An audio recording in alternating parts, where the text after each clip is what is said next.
Hi friends, எங்கள் வீட்டு மாடி தோட்டத்தில் எல்லாம் பச்சை பசேன்னு இருக்குது பாருங்கள்.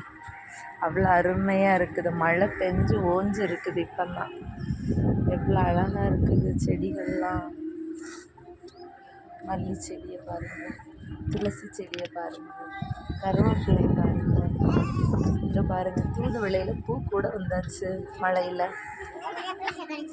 இங்கே பாருங்கள், கடல் தெரியுதா உங்களுக்கு? கடல் தெரியுதா மக்களே? எவ்வளோ அருமையாக இருக்குதுன்னு. சூப்பராக இருக்குது பாருங்கள். மரங்கள்லாம் அவ்வளோ அருமையாக இருக்குது. மழை பெஞ்ச ஓஞ்ச பிறகு தான் நேச்சர் அவ்வளோ அருமையாக இருக்குது பாருங்கள். நல்ல மழை மக்களே. நேற்றுலேருந்து இன்னைக்கு வரைக்கும் அவ்வளோ மழை. கன்னியாகுமரியில் வெளியே இறங்க முடியாது, அப்படி இருக்குது மழை. இந்த வீடியோ உங்களுக்கு யூஸ்ஃபுல்லாக இருக்குன்னு நம்புகிறோம். இந்த வீடியோ உங்களுக்கு பிடிச்சிருந்தா லைக் பண்ணுங்கள், ஷேர் பண்ணுங்கள், சப்ஸ்கிரைப் பண்ணுங்கள்.